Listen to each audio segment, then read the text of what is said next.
Everybody, star 60 phones. Let's get that first spiritual experience. Look, I need some tea. Can I tell my first one? Yes, sir. Yes, sir. Yes, sir. Yes, sir. Yes, sir. Yes, sir. Yes, sir. Yes. I'm Patahotep Amun. Somebody, wait a minute. It's 712 here. 712, are you here? Yes. 504, are you here? Yes. Yes. 267, are you here? Yes. Is Zoom, are you here? Yes, we are. Well, there's a room open. Keeper, is 712 open? Yes, it is. Can somebody else call the 712, please?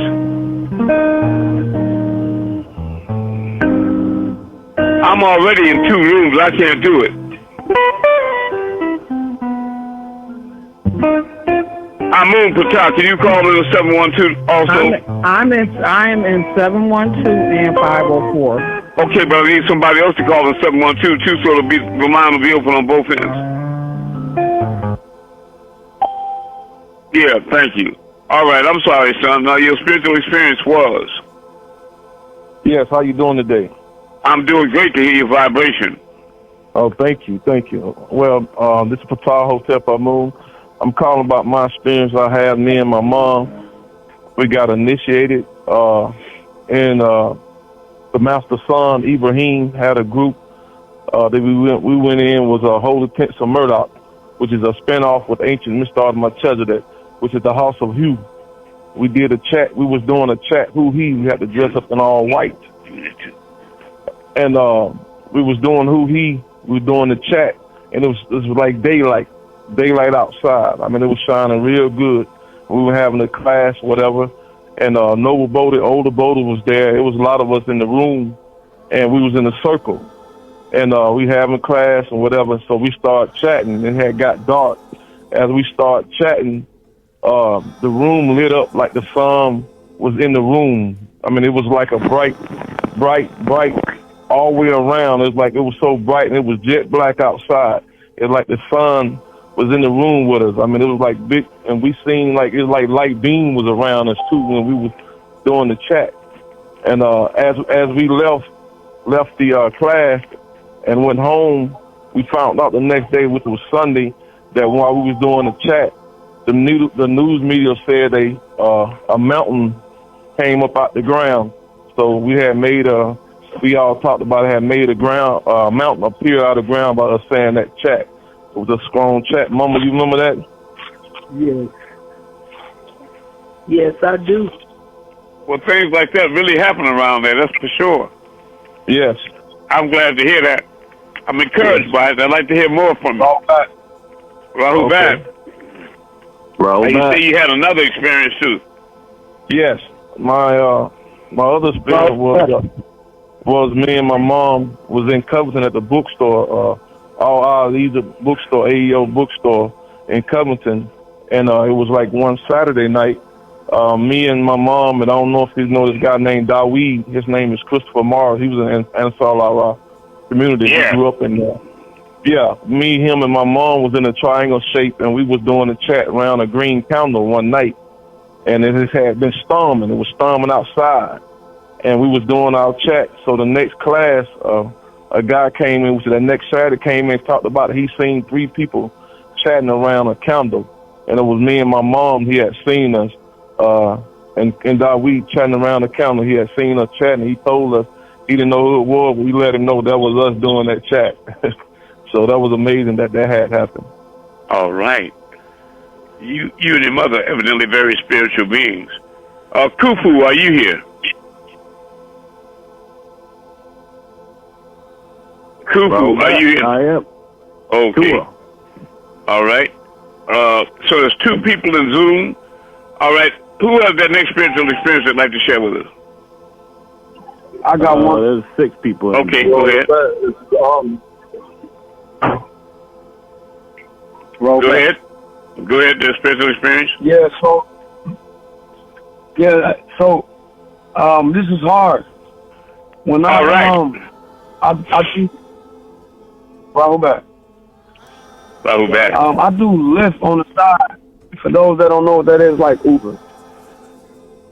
And I don't know if I consider it a spiritual experience because it felt like something at the end of it. It felt like something that Amun did for me.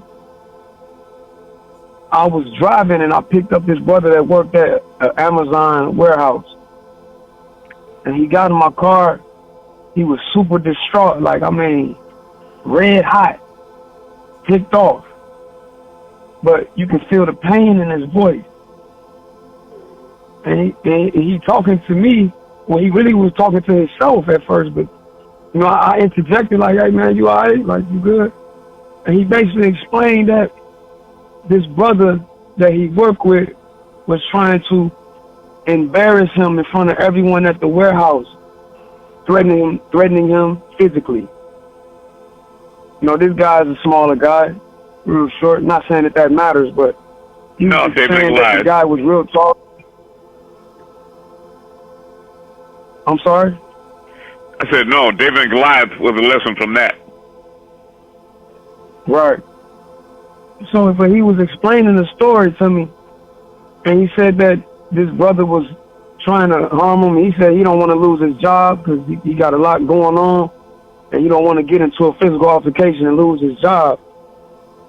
And he felt like the guy was coming at him in the wrong way based upon a lie a sister had told him. I'm not sure who was telling the truth or not, but I know I felt the energy from this brother. And he was talking about how, man, he lucky when I see him on the street, man. And for y'all don't know, I'm from Chicago. Like, a lot of times people say something like that, they really ain't playing, or you shouldn't even take it like they playing. And I felt it from him like he wasn't playing. Like, man, I see this brother on the street, man. I'm a dome him out from you, I'm a blow his head. I said, hey, brother, listen. Anybody in that warehouse know you for real outside that warehouse? He said, nah. I said, you think any of them really care about you? That's right. I said, nah, not really. I said, any of them know where your mama stay, your grandmama stay? They ask you how you doing when you come in there? He said, nah. I say, did anybody there try to break up the fight, break up and stop the issue? He said, yeah, just this one guy. I said, that's one out of hundreds of people in that warehouse watching this, and you feeling embarrassed by these people. I said, now don't get me twisted, bro. I felt hot before, just last week. I wanted to do the same thing to somebody. I get hot like that. Just last week. But a reptile is like that. Said, bro, see, I've had reptiles that I try to bless, and they get in my own class and try to make small of me or embarrass me in my own class. That's the nature of a snake. Go ahead. So he listened to me like, yeah. I say, look, bro, none of them people care about you. In fact, none of them really cared about themselves. None of them cared about how you feel and how they even feel looking at you. They all just look like it's a moment. But you don't really know none of these people. And when you get out of here, you will go home and you trying to work towards something, you're going to lose your life or go to prison, which is just like losing your life. That's right. What's going to happen to you now over a situation, over guys that nobody care about you, nobody think nothing about you? You're not going to think of these people a year from now. They're not going to be in your memory. But I understand how you feel. I know how that feels.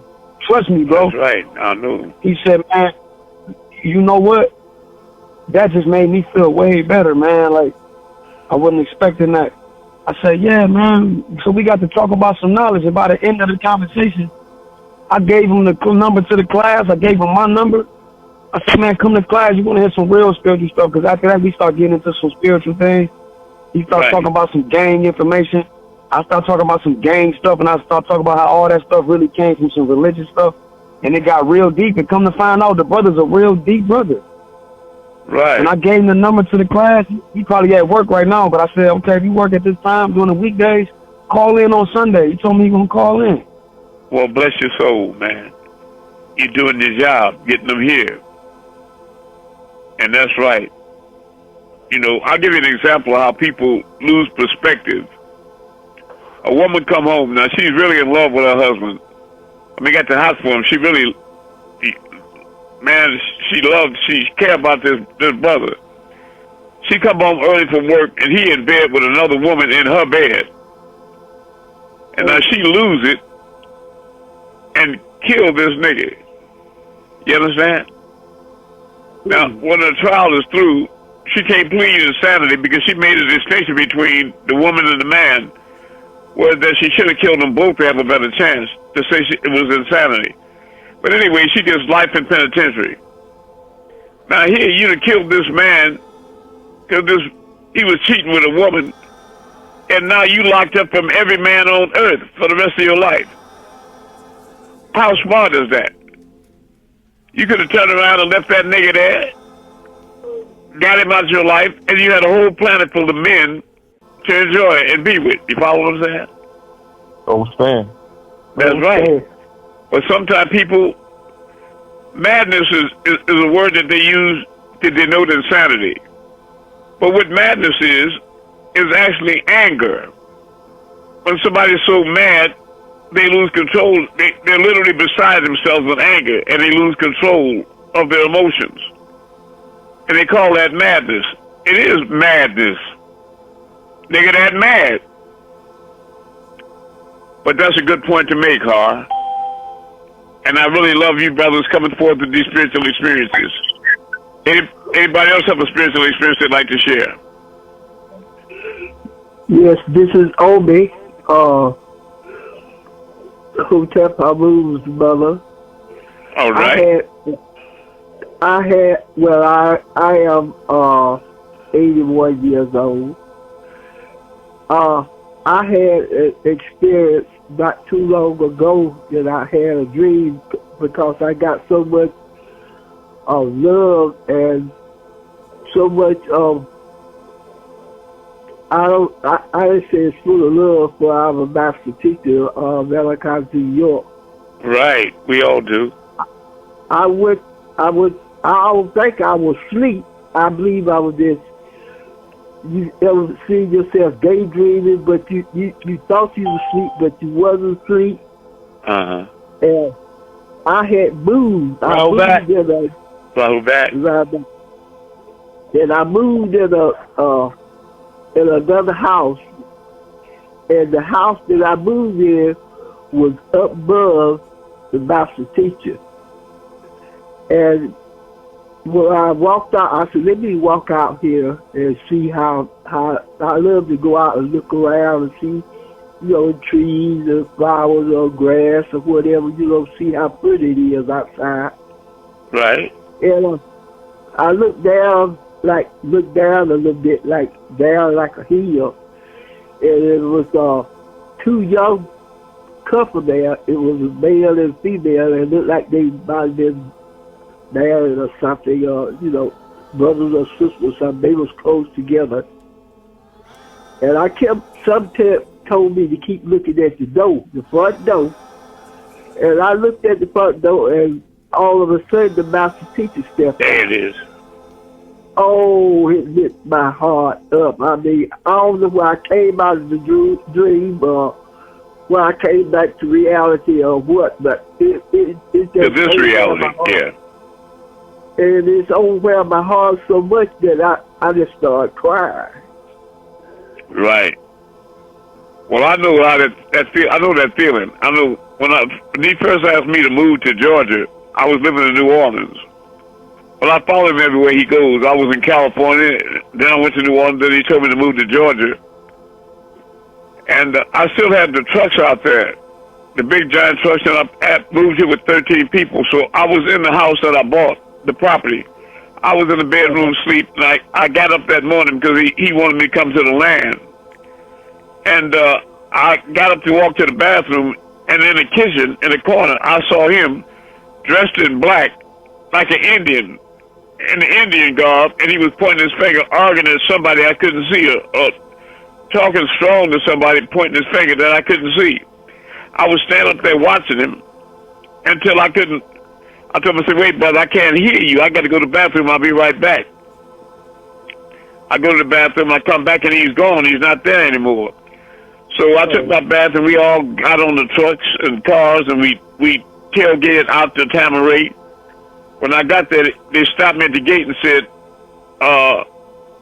Yanu wants to meet you at the train station. So I drove one of the big trucks over there, and I put the tailgate down, and somebody started sitting on the tailgate just swinging our legs waiting for him. Uh-huh. He came out of Solomon's Temple, and he had a little being walking next to him on his side. It looked like a little alien to me. And I jumped down off the tailgate, and I said, can I shake your hand? He said, you have to ask me that? I said, well, I'm approaching God. He said, I'm approaching God as well, because he was walking toward me, and we embraced like that. And I told him, I said, I saw you this morning in my kitchen, clear as day, just like you are now. But I was shocked when he came out, because he was dressed like that, in all black like an Indian. And I said, I never saw you like that before. He said, yeah, we were talking about you, because I had just bought the Sphinx there, and a lot of white boys were shooting it up, letting condensation get in it. You know, so he was arguing with somebody about me with the Sphinx that I put together for his birthday on Savior's Day. Uh-huh. And I said, I saw you. He said, you were supposed to see that. And I said, I did. But I never saw you dressed like an Indian like that before. He said, yeah, you made that happen. And I understand that, because one time I was in bed, and it was time, I had to go to Tamaray, and I brought a lot of people out there with me, and we went on that sandy beach, and I sat at a green table. The night before, I had a vision that he came over to me to that same green table on that beach. Okay. And we stayed out there a long time. It got real dark, and he finally came. They appeared like he always do, with an entourage behind him. And he started walking down them steps in the dark, across that sand, straight for the stage. Then he stopped and turned around, looked straight in my eyes, and then walked right over to me and stuck his hand over and shook my hand. I told him, I said, I saw you in a vision coming over here shaking my hand like that. He looked at me, he said, you made that happen. Oh. And then he turned around, went back to the stage and started teaching. So yes, I understand what you're saying. I can feel that. Yeah. Yes. I've had a lot of experiences with him like that. Yes. Yeah, it's real. So real. It felt so real. It was real. It was just another dimension. It was real. Yes. All of it's real. Let me explain something to you. When you have a vision or a dream and it seems like it's illusion, understand, remember you've had a dream before and you were scared. You were running from something, and the faster you try to run, it's like you're running in mud. You were slowed down, but you was trying so hard to get away or to fight in that dream, and you got excited, and somebody woke you up out that dream, and you were so glad they woke you up, you didn't know what to do. But when you woke up, your heart was still beating fast, you was breathing heavy, and you was perspiring, sweating. Remember that? Yes. Waking up out that night, man. Let me tell you something, sister. If that had been only a dream, you would have woke up dry, just dreaming you were sweating. You understand? Yes. Yes. So there's a connection between the physical and spiritual realm. Okay. You follow me? Thank you. Thank yes, you. I love you. Yes. I love you more. I love you more. Anybody else have a spiritual experience or a question? I have a question. I'll do my very best. I'll do my very best. Go ahead, sister. Okay. When's the last time you talked to Dr. York? It's been some years since I talked to him on the phone, actually, or in person. It's been some years. What happened was, he was calling me sometimes twice a day from Colorado, every day, for a couple of years, you know, and then I wrote out a chart called Abjad, the science of numbers, where I proved that all my numbers were either 7 or 19, 19 or 30, ever since I was born. And it was so decisive and clear that when I mailed it to him, he looked at it, and he sent some people back to tell me he won't be. They cut him off from communicating with me, and he told me, he said, "You got to move stealth now. You got to go underground, because now they know who you are." You understand? Yes. So that's why it's been a while since I talked to him really. But then he messaged me and said, Ahmed, he said, you know how to get in touch with me whenever you get ready. You follow me? And I was confused about that, and then I started realizing that I can get in touch with him whenever I get ready, and I've been doing it ever since. That's wonderful. Yes. That's good. My question is, Amun, with all of these portals opening and the energy is changing, what can you advise regarding that or adjusting? I've had some situations where I'm in a room with other individuals and everybody's sitting down and they're calm and cool, but I'm like in a sweat. I am like sweating physically, and they're like, are you okay? Because, you know, you're sweating so. So is there something that's happening or something that I could do or... Well, you're doing it then. Whenever you sweat, you're changing dimensions. Because what's happening is that your core temperature is raising up. And it's the same effect you have with liquid water. When you slow down the vibrations in the freezer or room temperature, it's still attracted by gravity on the floor. But when you put it on the high fire in a pot on the stove, it'll start agitating, boiling and turning real fast. But you'll notice the mist or the spirit raises up out the pot in a fall that you call steam, but it's spirit. And if you leave the fire on long enough, the pot is eventually empty, and you say there's no steam, water, or ice. But we rationalize that you can't get nothing from something. It's what it is energy in transit. So that if you turn the fire off, the kitchen will cool, and the water that was once there will condensate on the ceilings and walls as little droplets of moisture, right? That if you could conceivably gather them back up in a cup and put it in the freezer, they become solid again like ice or bones or teeth. Right. Well, an example of what you're talking about is, have you ever had company at your house and you've been standing up in a room looking at them? You come back with drinks or something, you look at them, but you don't interrupt them because you know that you've experienced that scene before, you've heard that conversation before, and you just stand there in amazement with a sense of deja vu because you know that you know what they're about to say next or whatever, but you don't interrupt them because you feel that if you say anything about it, they're going to change, they're going to alter it in some way, right? Right. But that's what it is. You are shifting in dimensions. You follow me? When that happens and you're in a room with people, you are shifting. You're perspiring and you're shifting. You're shifting dimensions. Right? But you have to understand about dimensions. Every plane is subdivided by 9 to the 9th power of 9. So you have many subplanes in every plane. Right? So that, let's say, for example, you on the 4th plane, they're on the 4th plane, and you shift into the 5th plane.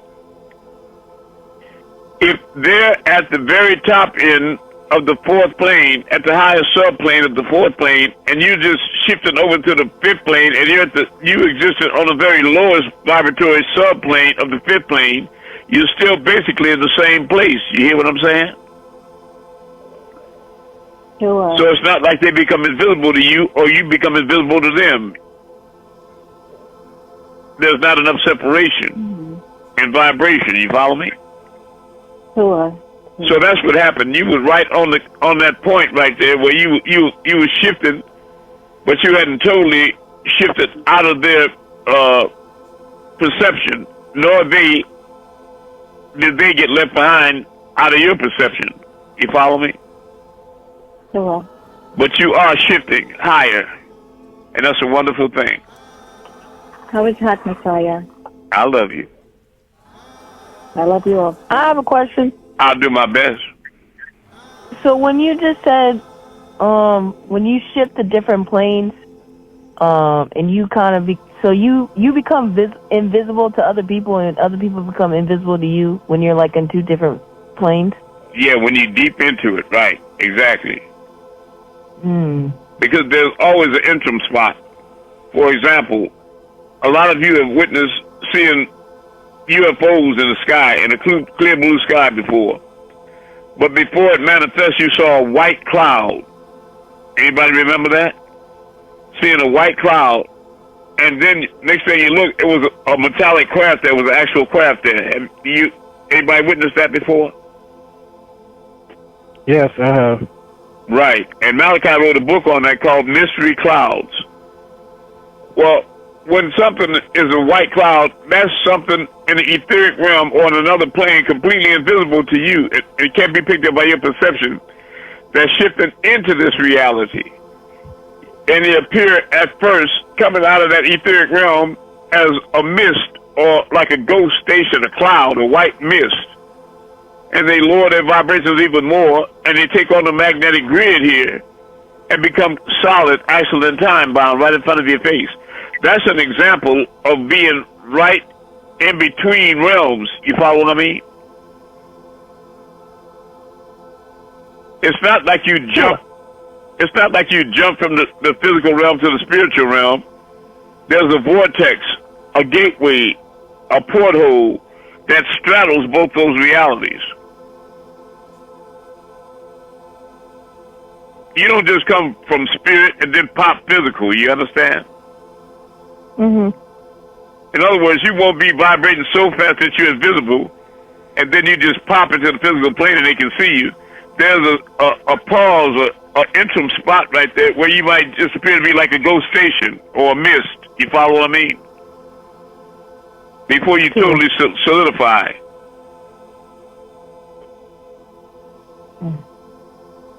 If you're still confused, just try to turn it and come another way to ask it. Until you get everything. That was good. You sure you see it that way? Okay.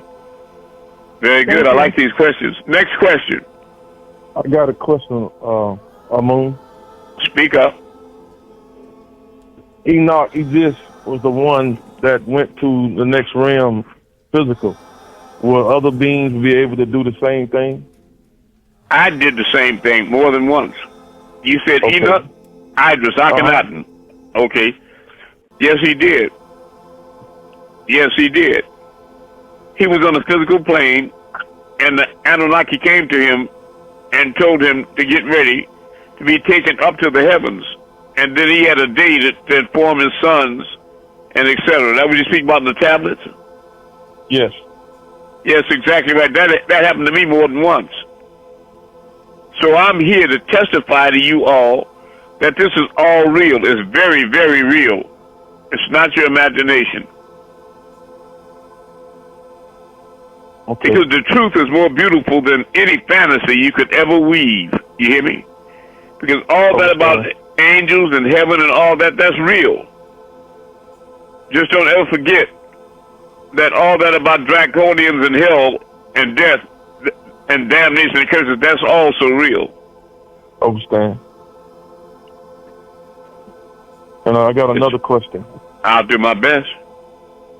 Your birthstone, what significant it is? Do it got to do with how you vibrating when you came to existence, or is that? Well, the stone itself doesn't, but the date of it. In other words, astrology is a science, and if you were born under the sign of Gemini or Aquarius, it makes a difference. Because you're 33 1/3% your father, 33 1/3% your mother, and 33 1/3% yourself, making up 100%. But your mother was born under a specific sign, your father probably under another, and then it's a mathematical science in astrology that people can calculate your personality by the stars of astrology. It's a science. Are you following me? Yes, I understand. Right. My mom and all the stones are just to represent, like emerald for May or whatever, you know what I mean? Ruby for January, you got it? Yeah, I'm Violet, Pisces, and February. Yeah, and January would be Capricorn, you know what I mean? So really, we're talking about constellations. Okay. Right. Next question. I got a question. Okay.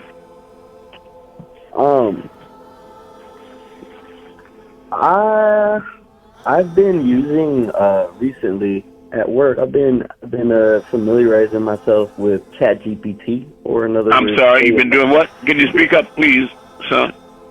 Yeah. I've been familiarizing myself with ChatGPT, or in other words, AI. Yeah. Is there anything I should know about AI that I feel like there's some more to AI that I'm not fully aware of? Is there anything Well, let me try to, on that you could think of? Yeah, what it really, the letters represent artificial intelligence. But there is no real thing, no artificial intelligence, because all intellect and thought comes from the same source. But what AI represents is what you call carnal or demonic beings that are trying to use things in the physical plane, like computers and different things, to access the spiritual realm, right? You follow what I mean? Okay. And they have a lot of success in that to a certain degree, right? Okay. But all their cyclotrons and everything they use, they can't compare to you as a deity directly connecting to the higher realms through turning yourself inside out. You follow me? Because physical always has a limitation. Because what they're trying to do is access information from information. Are you following me? And what information is anything that's outside of your perception. It's just like if I ask you, do you believe there are stars that exist beyond the myopia of man's greatest telescopes? In other words, are there stars beyond the ones that you can see with all kind of optics and anything? When you see the furthest star you can see, do you believe there are stars further than that you can't see? Gotta be. All right. But that's information, right? When you look into an electron microscope at the tiniest particle, do you believe that there are particles that are smaller than the ones that you can see when you see the smallest one that the microscope can pick up? See, that's the reason you need a spiritual guide sent from the Most High, right? And because people with their AI telescopes and microscopes, they can see into other realms that are beyond your perception. They can see stars with a telescope that you can't see with your eyes. They can see microparticles through a microscope that you can't perceive with your eyes. But in order to see stars beyond the myopia of man's greatest telescopes, you need information. And the problem with trying to reach spiritual realms from the physical perspective is just like myself. I can explain life after death because I've experienced it more than once, right? But when you try to describe spiritual things to people in a worldly vernacular, you have to use your larynx. You follow me? And that automatically makes you digress into a physical form. So it becomes hard in the physical language to describe spiritual happenings. You follow? For sure. That's why people like Yahshua HaMashiach and Jesus the Messiah always spoke in parables, right? Okay. Because they try to develop their own language to explain spiritual things to people in a physical way. Hold on one second. All right. An example of what I'm saying is that, in brief, I know that there's a realm beyond Falut, beyond all, in which all itself exists. It's nothing that you can name. It doesn't have a name. Because it's not conscious of itself, its own existence, because it has nothing else to compare it to. In other words, the way that you know you're you is because you compare yourself to me or others. You follow what I'm saying? You have to have a realm of opposites to identify with. Now, all that is exists inside of this state, but it's not even 1% of this enormous existence. You follow me? But 100% of everything in creation exists within all. I'm trying to take y'all to another place to introduce you to another level anyway, okay? I understand what you're saying. That's right. The other side of all. This is when That's right. Right. I understand. That's right. But you can't identify, you can't give it a name or anything like that. Right. Yeah. Amun, is this kind of like when you say Paut is stagnant and not in motion, but set everything else into motion? Paut does not vibrate, but sets things into vibratory motion through consciousness. Because Paut was, like you said, not vibrating. Then all of a sudden it shifted. And when it stopped, the point that it stopped at was the place that you all and all of us were imprinted as being, because when it shifted from one place to another in consciousness, it created the illusion of distance and time, the time that it took to get from point A to point B. And when it stopped, that was the demarcation point that we were all imprinted in as deities or angels or whatever you want to describe.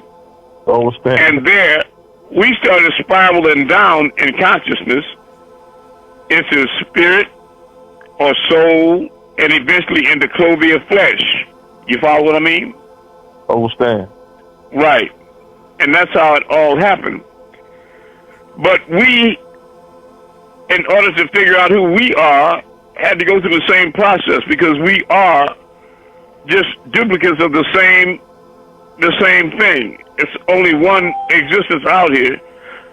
So we had to create the illusion of opposites, the realm of opposites. We had to create a day in order for to perceive night. You understand? We had to create here to understand there, and now to overstand then. But these are all illusions that we created, because dark is perpetual, it's infinite, infinite, it's eternal. But when we created the system, the planetary system, like a solar system, with the sun, and you have Mercury, Venus, Earth, Mars, Jupiter, Saturn, Uranus, Neptune, and Pluto arranged in order from the sun, planets to revolve around the sun, take Earth revolving around the sun on its axis. So what we have is 12 hours facing the sun, and we call that daylight. But the other half of the Earth that's facing away, we call night, when we're on that part of the world, but it's actually shadow, because it's not facing the sun. But as the world turns, what we call darkness eventually turns into daylight, right? And we can make a separation in our mind and say, that was day, and now this is night. You follow what I'm saying? But here's the reality of it. If I took you all outside the solar system and away from the sun, so you were looking down on the sun and the planets, if you were not under the sun, would it be day or night there? What time would it be out there? Shadow? No, it would just be. It wouldn't be. It would be night. Yeah, shadow. It wouldn't be shadow. It'd be night. Right. Right. Exactly. Right. Dark. It would be night. Yeah. Yeah, that's right. So you wouldn't have any time. The time would be now. Do you understand? Because without day and night to separate, you can't have the illusion of time passing. Right. You know, like 12 hours day and then 12 hours night. They create the illusion of time. If you didn't have day to separate the night, it would also time would be now. Right. And that's the ultimate reality. The time is now. There is no time. This was a system created by the deities, the Elos, right? Which are the highest of deities. And these Elos exist in a realm that's beyond the flights of your imagination. But not to worry, because one day you'll be on the level of consciousness the ELOs exist on. But it'll be amazing to figure out what level of consciousness the ELOs will be on by then. What I'm saying is that the meanest earthworm will eventually be on your level of consciousness in time. And you'll be on the level of an ELO in time. But where will the ELOs be? Yeah. There's no ceiling to this. No ceiling to this. Sister had a question back there?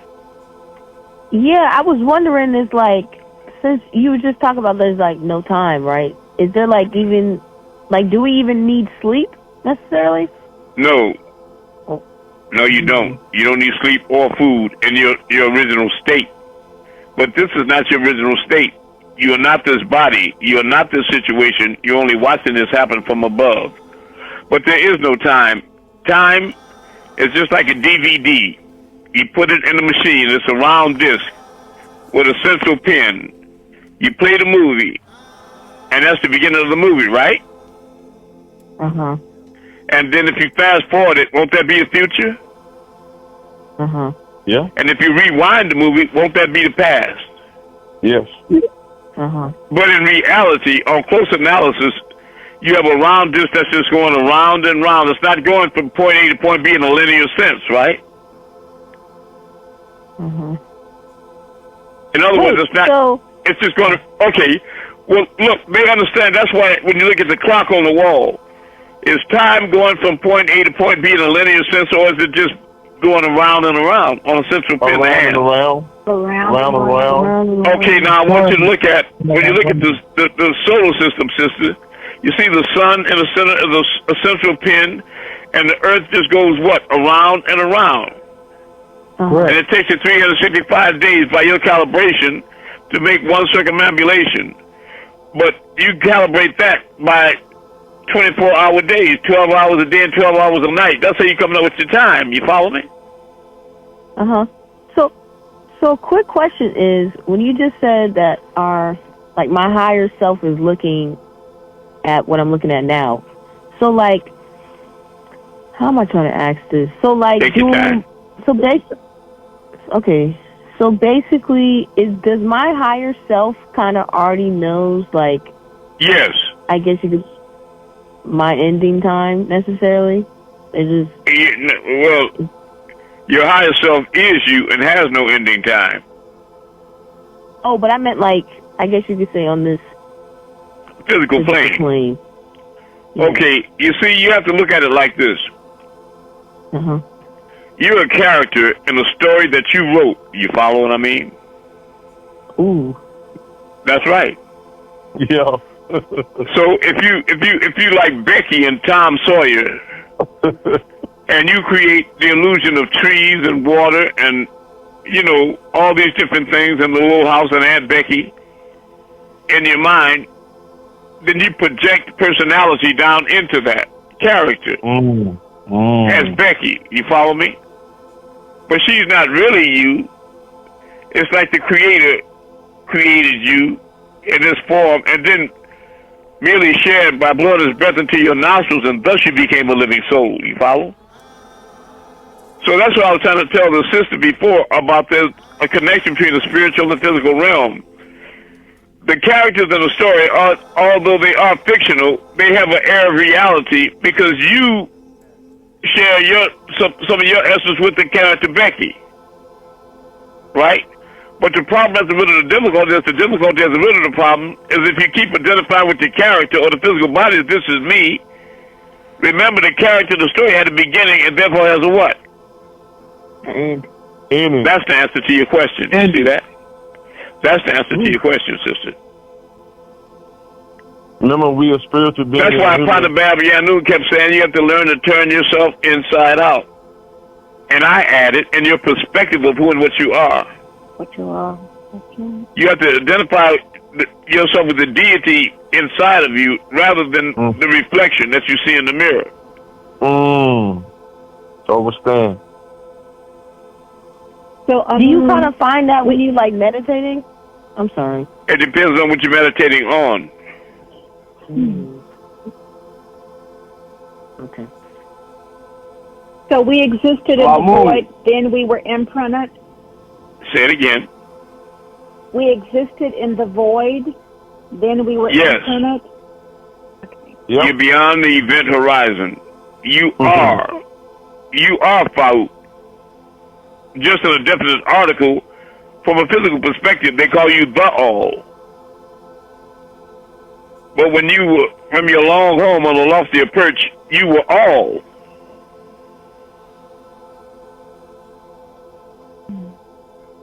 That descended down. So Amun. Yes. I'm sorry, finish your thought. I didn't want to cut you off. That descended down into clothing of flesh to create the illusion of time and space and here and there and now and then, so that you could call yourself, Jasmine or Har or whatever, as an individual, rather than what you really are as part of the collective that we call all.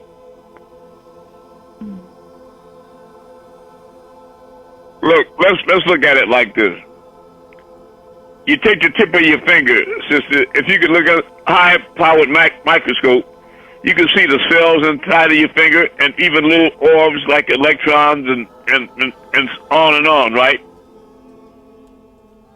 So we know that the atoms in the tip of your finger make up the tip of your finger, which makes up your hand, and your whole body is a collective of atoms, right? Sure. But now, if we would somehow surgically remove the tip of your finger and put it on the dashboard of your truck, separate from your body, what would happen to it by itself? It would die. That's right. Now, let's do the affirmation. I am in the love of all, and all love is in me. I am a part of all, and all is a part of me. I am one with all, and all is one with me. I can succeed as a part of all and fail as an individual. I can be all that I wish in all, as long as my wish is to stay in all. I am never alone. All is, I am. All can, I can. All does, I do, Star Mover. You follow me? But you have to understand that atom in the tip of your finger, as above, so below. Because they called you Adam, the Adamic race, right? So that you, as Adam or Hawa, are just one being inside the multiple collective of all, right? Like that atom is a part of your body. You follow what I'm saying?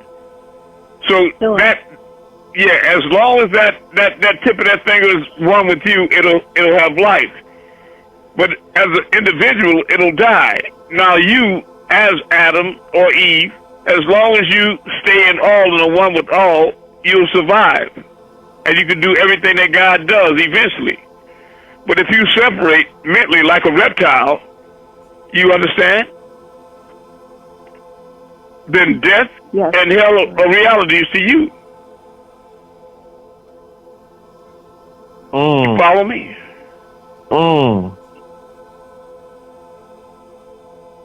You can be all that you wish in all, as long as your wish is to stay in all. You are never alone. Yes. Right. As above, so below. You have the solar system above you. And the sun, or Sol, and that's the root of the word soul, solar, is soul. And the planets revolve around it. You take the ET off planet, it spells plane. And it also take that ET off, as plan ET. And beneath the sun, which is that light quark, that radiant energy that gives life to the planets, you have a solar system, like the solar system above you. And in the center of your solar plexus, you have that central sun that gives off light and heat. That's why you maintain a constant body temperature of 98.6 regardless of outside surrounding temperature. Even if it's below zero, you're still 98.6. And you give off, that sun gives off light as well. And you can burn calories, and the proof that there's a fire burning is when you inhale oxygen, exhale carbon, that's the sign of a chemical fire burning, right? And below you, you have the atom that has a quark in the center of it, with 2 electrons in the first case shell, 6 in the second, then 12, on and on, which makes it a miniature solar system. But they spell atom, A-T-O-M, to confuse you. Then they spell you, atom, A-D-A-M. And the sun above, they spell S-U-N, and they spell you, S-O-N. All this is confusion to throw you off. You follow me? So, as above, so below, meaning that the character in the story has the air of reality because it's imprinted from the original. You follow? I don't want to lose y'all. I'm not trying to do that. No, I understand. Okay, I understand. Okay.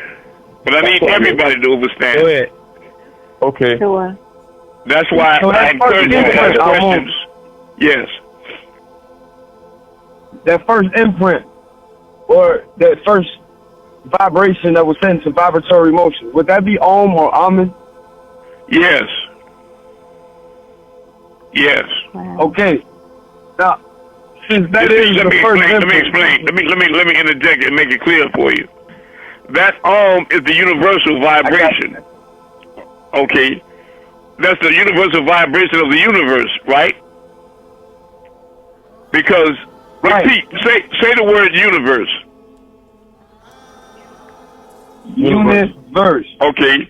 The first part of that is un, U-N, which is one in French, or uno in Spanish is one, right? And verse really means against, like Holmes versus Ali in a fight. So universe really means, it means against the oneness. Against the you oneness. hear me? Right, because you descended when you were imprinted from the oneness into the illusion of day versus night, into the realm of opposites. You follow what I mean? Male and female, and all these things. Yeah, you're not man or woman or black. You are gods.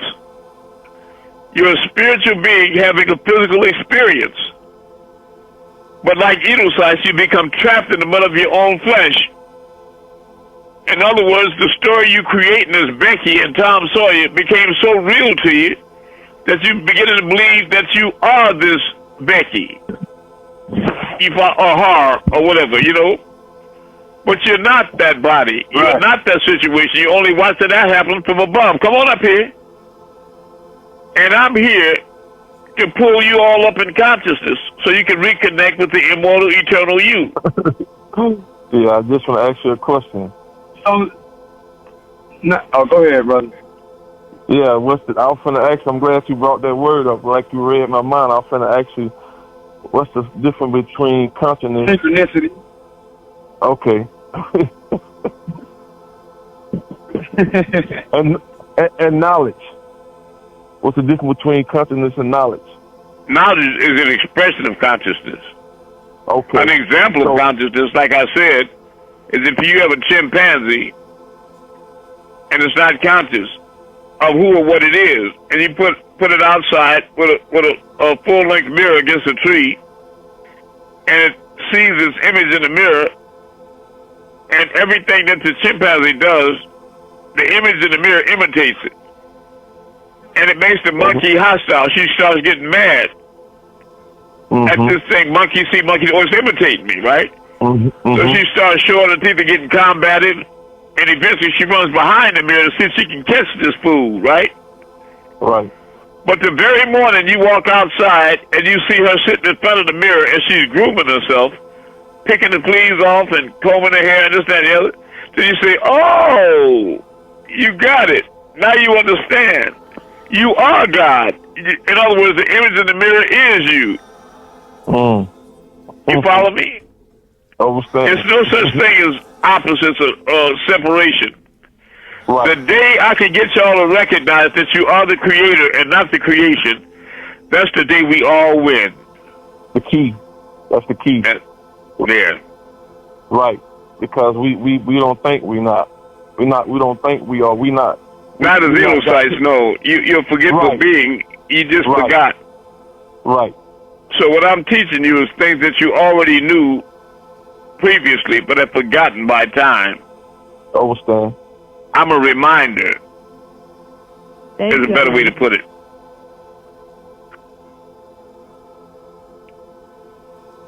Thank you. So, Amun. I love you. Yeah, thank you. So, Amun, that first imprint was Amun. Does that mean all of our souls and our higher self? That first imprint from Paul was Amun. So, since that's the case, isn't that kind of equation how you're trying to recreate yourself? That first imprint was Amun or Om. Yeah. So that's why when you go to Revelation, when you go to Revelation 3:14, of the angel of the church of Laodicea writes saying these things, the Amen, faithful and true witness, the beginning of the creation of God. You see? Yep. Yes. I'm the head of the deities. I'm the first one created.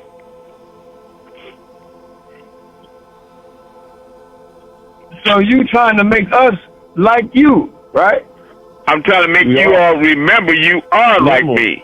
Oh, you like, yes. That's why when you send the spiritual packages, listen, that's why when you send the spiritual packages, I always include your sacred name so that all of you eventually will be named Amun. Are you following me?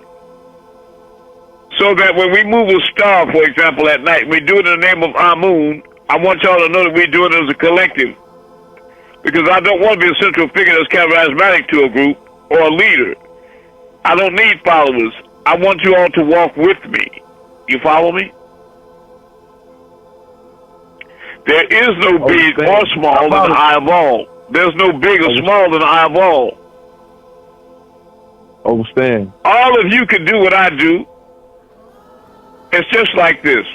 If you go to a concert and the pianist come out there and he sits down and performs a concert doing a concerto or whatever, and you're amazed at how he or she can play that piano, right? Right. Only the pianist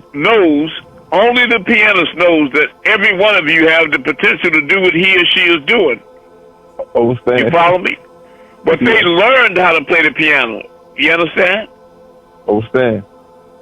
So every God knows that you are all potentially gods. You all have fingers to play the piano with if you would just talk. And that's why I'm sent here as a teacher. To teach you how to move stars and perform miracles again. You understand? Understand. Or as a but it's reminder, like the language that Hart teaches. He knows that all of you have the potential to learn that language. But if somebody asks you to just speak Nawapi, you can't do it. You just listen to the pianist in amazement. But like I said, the linguist or the piano player, they know that you all can do what they do.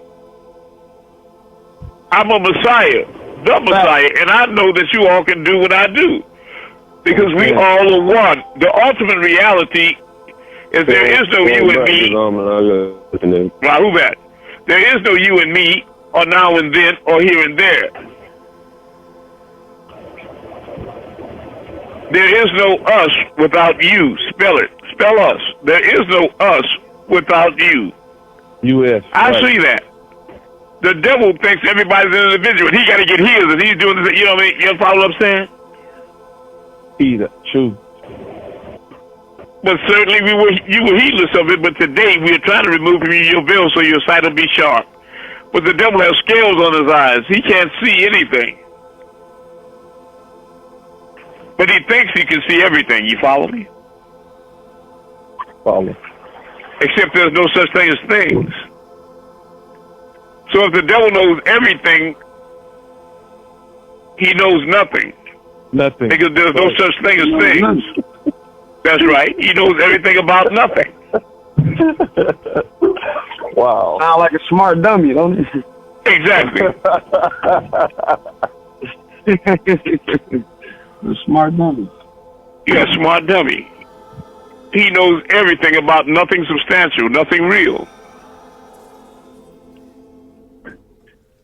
Amun. Yes. This is Ramesses. I would like to share an experience and to also inform, I guess, anybody in class who goes under the name of the Hotep. That's me. That's a lot of people. Go ahead. Amun, with your permission, I would like to share this experience as a witness on Tamaray. I'm sure you remember the bookstore. Oh, yeah. Pyramid. In the brown mirror, yeah. The top, okay, on the top floor. Yes. I remember that. That's where I paid Carl Hotep $300 for my ticket to D.C. Go ahead. Okay. This is where his name should not be mentioned, but this is where Haru Hotep. I was triggered by when you said the devil has to get his. I was there when Haru Hotep had the sacred chest, and he had the acceptance from, I guess, the individuals who wanted to join the AEO at the time.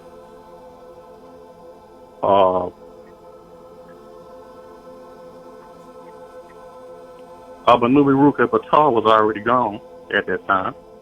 However, Haru Hotep did a voodoo prayer over the chest. He did not. I believe that. I believe that.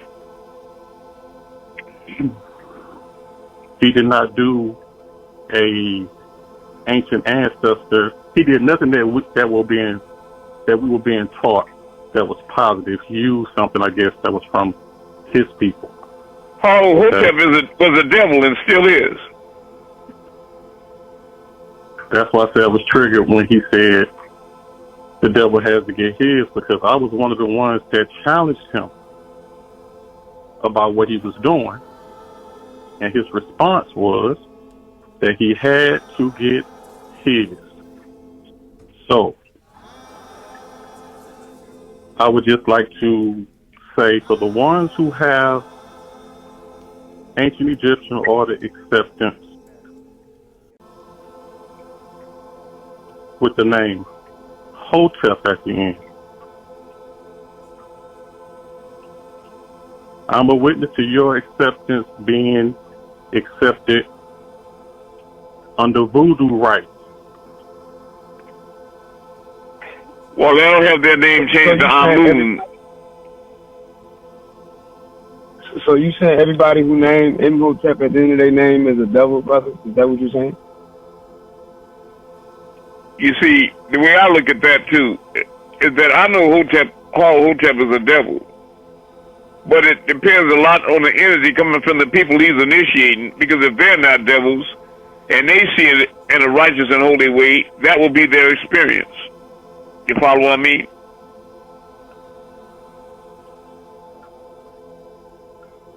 They won't be affected by negative energy. Yeah, I follow that. I'm trying to understand what he's saying. Well, it's okay. Because he's being truthful about what he experienced with Haru Hotep. Because I know I went up on that top floor and paid him $300 for my trip to Washington. I came out there 2 nights later to pick up my tickets with everybody else, and he stood there and said, "There's 3 brothers here that don't have the money for the tickets. Will anybody help them?" I stepped up and volunteered $300 more for another brother so he could go. And Haru Hotep stood there all night calling all the names off to pick up their tickets except mine. I paid for mine and another brother's, and he just looked at me over the fence and said, I never said I was a seraphim. So I'm broke to jump the fence and kick his black ass. And many of them, a lot of them grab me and say, no, that's what they want you to do. Yeah, you understand?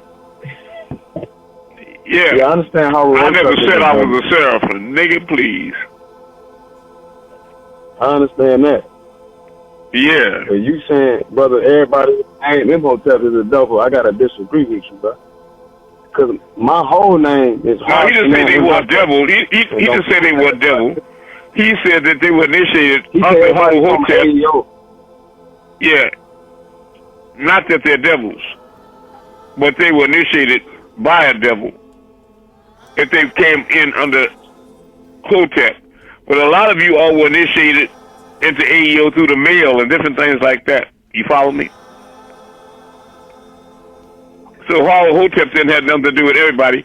I would suggest that if anybody initiated by him was a devil, they were a devil when they went to him. They were attracted to like-minded energy. But I don't believe that a man has the power to turn somebody into a devil, if that's not what they are by nature.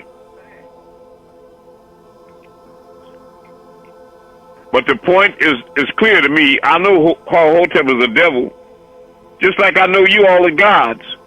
And only the pianist knows you can play the piano. But there's things that you've forgotten about yourselves. I'd like all of you to put your wide palm flat down on a flat surface, on the table on a flat surface. Spread your palms flat down with your fingers spread. You got that? Now raise up your thumb without moving the rest of your finger. You see how it goes up? Now raise up your pointer finger next to it. Now raise up your pinky finger. Raise up your middle finger. Now try to raise up that finger next to your pinky finger. High as you can. Can't do it, huh? Am I right? I can do it. I can do it. Well, if you can raise it up as high as you can, the other ones, it's because you're a typist or a pianist. If you've been playing the piano all your life, you see the reason you can't move that fourth finger up like you can the rest of them is because you haven't been used to using it. You follow me? Huh? It's true. I do play the piano. No, higher. That's right. You can't. You see, you play the piano. That's why. That's what being a pianist or a linguist is you have to practice and learn that skill. But it's awkward at first because, for example, that fourth finger, the average person can't pick it up as high as they can the other ones. If you try it, you find out you can't. Put your hand flat down and pick that thumb way up. Pick the next finger way up. The finger next to it you pick way up. Pinky finger way up. But you have that hand flat down hard. You can't pick that fourth one up. You see that? You just can't do it. My point is, there are things about you that you don't even know. You follow me? I have a question. I'll do my best. What is the difference between Nuwapic and Sabiec language, I guess, or like? That'll be for Hard to answer. Hard, what would be the difference between Nuwapic and Sabiec, or what she said? Yeah. Okay. So, say Sabatic, the script that we're using is the script. It's a script that's the oldest version of it is found in Ethiopia. You might look it up on Google, and these Tamils are called it South Arabian script because it's also found in Yemen. But the oldest ones is found in Ethiopia. But there's a difference between written script and spoken language. You follow? You can write whatever language in whatever script. The script we're using is the Sabian script, which is a script that is a child system of the Egyptian hieroglyphics and Proto-Saharan script. But the language, the tones you're speaking, can be found in African languages like the Egyptian hieroglyphics. You follow? Yes. So the spoken words is older than the script you're using. But the script is still a child of the Egyptian hieroglyphs. So when he said I'm teaching Egyptian language, that's not a lie. The office just don't know it because they don't know the language either. And they devils and they be trying to explain stuff all with a forked tongue. And you got that right. Got you thinking the wafu ain't a thing, and nah, that's not that.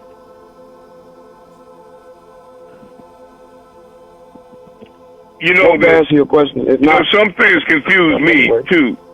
Like when we look at the story of Job, what's the name of those evil beings that rode down on Job's, stole his cattle and killed his sons? The name of them was what? Right. They would say that's right. Sabians. Right. They rode down and killed his cattle, stole his cattle, and killed his sons and all. They were working with the devil, the Sabians. And you look up the meaning of that, it'd be those with long necks, like the Anakim. Right. So why would these Nawabians call themselves Sabians and identify with demons? Right. Because they was lying about what Sabian mean and not telling them what that means. Saba also means star, like the word for host in Hebrew, Saba. Yeah. They was trying to equate it to a Queen Sheba, but they didn't explain it correctly and tried to say the whole name. That's the whole. I got into a whole debate with Mario Jessup about that on Facebook. Amun got the video. And you tore him. You tore him a new one. Well, can I ask a question? Yeah, he lied to a sister. He got a question for you. 1 second, bro. He lied. Go ahead. Go ahead, bro. Hey, this is Patal Hotep Amun, which my name was initially from the master in 1993, the time zero time reference. So thank you. What I'm coming with is I love your name, bro. Thank you. I heard that the Sabian was like the goat, and the Nuwabian was like the sheep, and that's the difference. It's like one going right and one going left. I believe that. And they said, and what I heard, what I got overstanding was the Sabian was the one that was working on behalf of, was setting the master up. They was the ones that was plot with the government to. They did a good job. Right. So that was the story of what I got about the whole situation too. So that's why I ran into a couple of them, and a lot of them I had problem with was coming at me was Sabian. And I told them I was Nuwabian. Matter of fact, they said the symbol for the symbol represents Sabian was the double sword, which they call a double cross. The with two lines. That's what I mean, the double cross. So that's why they call it the Tweet. Yeah, the Tweet. Right. I don't know about that, bro, because the Tweet is in the hieroglyphics too. I don't know about that. I'm just telling you But I do understand the point you're making about the people that calling themselves Sabians. I will agree that they devils, like the dude Mario I was debating. That's right. But if you learn the actual language, if you learn the actual language and don't go off what somebody told you, like I can show you a picture of the Amun-Rayay in Egyptian hieroglyphs with Isis and Nebuchadnezzar sitting on the side. I remember other people telling you about, like, there's even a time. Yeah, there's even a time where so-called Egyptians were evil. But the issue is this, bro. They're not explaining it because they don't know what they show. If you take my number down, I'll show you these things. I don't want you to believe nothing I'm saying. I will show you. I've been called. The word is Sab. Yeah, it's another word. It's another title for Isis, Astet. It's Sabdet or Sabtat. It means star or to learn something. That's why the word Sabad means reasoning. I know Saba. What they're trying to do in Arabic, Saba and Noah means may your morning be bright. So Saba, right? It comes from a word that's like sunlight. Yeah. Well, the sun is a star. Yeah. Right. Exactly. So that's what that originally meant. But the Sabians in history came later after that. It's a tribe of Nubians that just defected. It's a different thing. But then there's Queen Sheba, who deal with Solomon. That's the same word too. All right. Okay. What's your question, bro? Okay, what is your question, sister? I have a question also. He still ain't even asked the question. Wait. You should. My quick question was. Thank you. When those people who are and Wusabat, or those people, and they're on YouTube, kind of spreading the message, are they trying to lead people to the right direction, or are they leading them to a wrong direction? That's the question. They're not leading you to Amun. They're not leading you to the right direction. That's right. According to Because what you know about the master teacher, Father Amun, ever since Ansar days, before 1970, and after he broke the seventh seal for the first half part from 1970 to 2000, the only reoccurring message that he'd ever drifted away from was the return of the Messiah Jesus, the return of Christ. Jesus is coming back, the return of Jesus. That's in all of his audio, video, his holy tablets, Injil, in all of his Patarak and actual facts. It's in everything. Now, what they're doing is they choose to accept everything and ignore those facts. They don't believe in Malachi. Facts. Or they believe he exists as a being, but they don't really believe in what he's saying. Facts. True. Okay. That's why another thing I got into a debate with Mario about Amun and Marduk. He tried to make Marduk the Messiah, and I'm like, no, it's Amun. And I'm using, now these people will tell you to read the actual facts, but they won't even quote it to you. But in the actual facts, I'm quoting and in the Patarak, it clearly say that the Amun is the next one. I can show you in many different places. So they some of them are just acting like they are trying to lead you to the right way, but they really lying. Like when they read Amun letters, they'll read his letters, and then as soon as he starts talking about Amun in the letters, they'll turn the music up. That's right. They have a Patarak called the Muwafi Christ, where it mentions that they're going to lie about it. It's a prophecy in that Patarak that says Tammuz and the Gardu would lie about it. And they never bring out the book. And I debated Mario about it, and Mario didn't know what the hell I was talking about.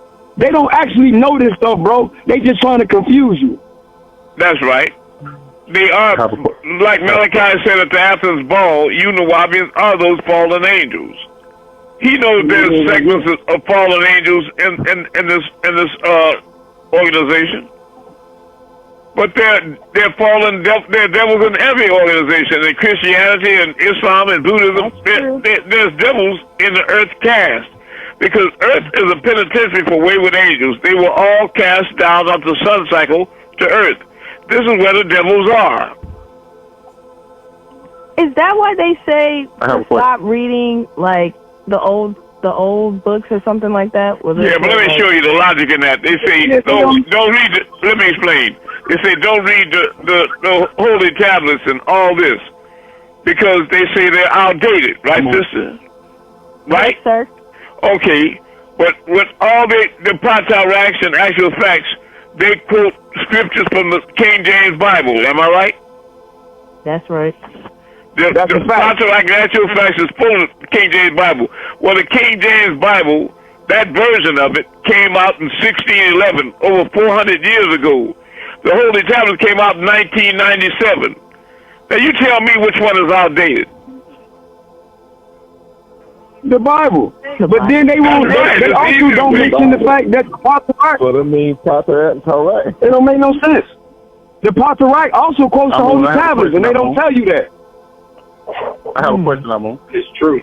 All right, what's your question?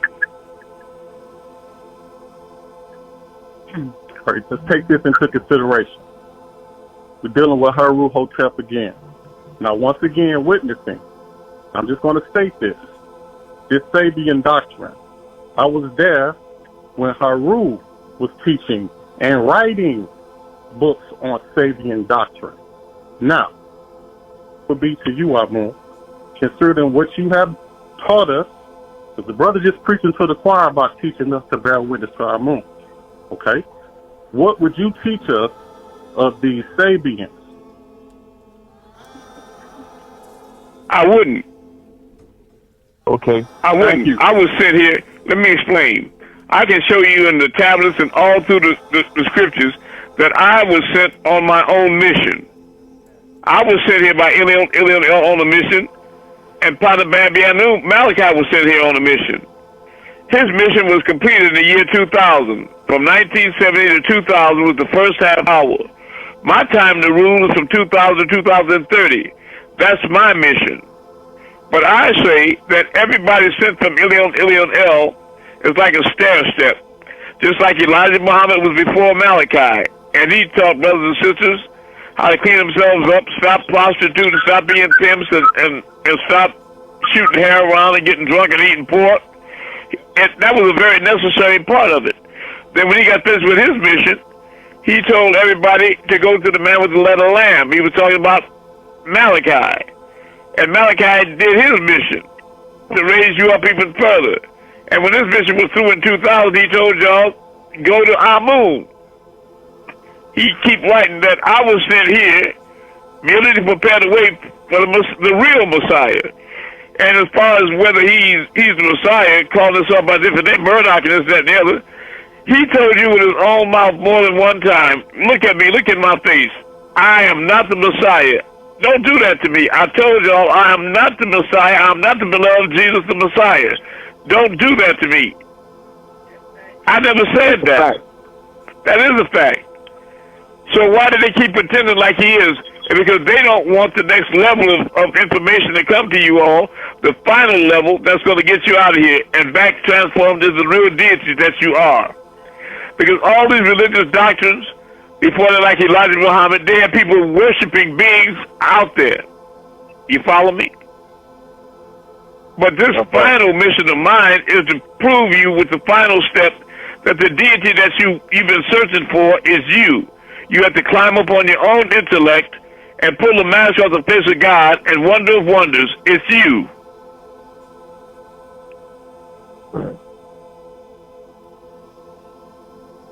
Hey, no more worshiping others. No more worshiping others. Go ahead.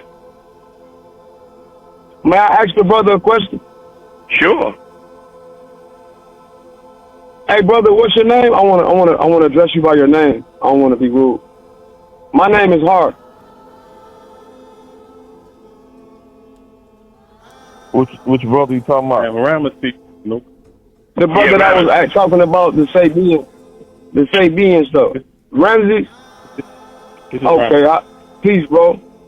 Hey, bro, I'm not against you, bro. Amun asked me to answer the question because he trusts that I'm good with the language. That's right. I agree at your premise. Again, I debated Mario in the public about your premise. And I can show you your premise. They don't really know Patarak. Even in the Patarak, it says that Amun is that. Even in the language, it says what Saba means. Again, I'll give you my number and show you. I'm not with the hearsay and all that conjecture. I just wanted you to show me where you get the double sword from that you tried to get that from, where that come from. Because I'll give you my number and the same picture that Amun just boy witness to that he remembers, I'll send you the picture straight out of the Book of the Dead, which it should be called the Coming Forth by Day. And I'll show you the Ankh-Twi in there, which we will agree is older than the Sabians, right? Yeah. Hey, what's your name, brother? Okay. My name Har, H-A-R. Har. With all due respect, I'm not interested in any information of the Sabians. It's not from the Sabians, though. My point is that it's in the Egyptian text, which is before the Sabians. So I agree with you. May I please? So again, see, y'all saying the same thing. I give you my number on different timelines. Yeah, we saying the same thing. Yeah, on different we saying the same thing. Yeah, there's no disagreement here, brother. Okay, Har. I'm speaking from the position of the earlier aspect of what you're studying. Your teachers, the ones you're learning from, the books you're reading, we know your teachers. We know what they were involved in at the time. We know what they were doing to people. What books you talking about, bro? Listen, please, Hart. Regardless of what they have I'm trying to understand. That's all. I'm trying to understand. I don't know what when you said that, I didn't understand what books you referred to. I didn't. You said your teachers, and I didn't know. Okay, when you're reading the books, they're author, correct? What books is that? You talk about Patarak? You have books also, right? Well, listen, this is not time no place for that kind of conversation. But what I'm saying is, I asked the Messiah directly, all of you as witnesses, all my classmates as witnesses. He made the statement. All right, I'm good with that statement. That's what's up. But I'm talking about something way before the Sabians. So now you buck dancing around what I'm saying, and it's getting disrespectful. Because I'm not talking about that. Why don't y'all exchange numbers, and then you can clarify that. I offered to give my number. I'm offered to give my number. Let me say this. It's past 10:25. It's time for us to go outside as deities and perform a miracle. I'd like all of you to step outside and tell me what you see in the sky, please. It's Kim. We don't want to keep going over that. You know what I mean? Because you've made yourself clear, already. Yes. Abundantly clear. It's Kim Messiah. I see a star. Okay, you see a star? This Kim? Yes. All right. Move to the left in the name of the Messiah.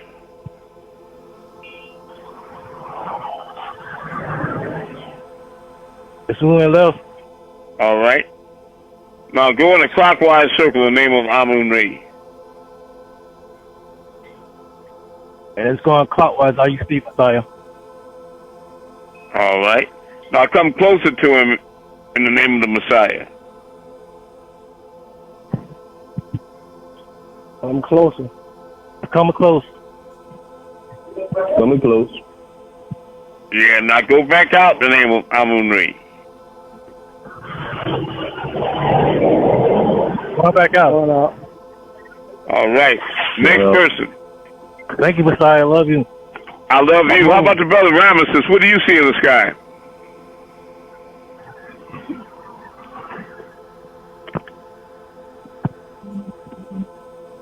Hey, yes. Amun, this is Fatah. Yes. What do you see? The moon. Yeah, we can move the moon. We can move. Wait a minute, y'all. Let's not talk. Okay, you see the half moon out there? All right. We're going to move the half moon to the left. Listen, we're going to move the half moon to the left in the name of Amun-Rayay. Half moon to the left, Amun-Rayay. It's waving. It's moving, though. Yeah. It's waving. It's swaying. All right, now I'm going to make it go. Listen, you don't have to say anything now because we're on different time. When I say move to the left and you say it a minute later, move to the left, it's a confusion in the command. All right, now look, I'm going to make the moon move clockwise. Now I'm going to make it move counterclockwise in the name of Amun. I saw it. Yeah. Do it again. Wow, look at that. Yeah. Look at that. Wow.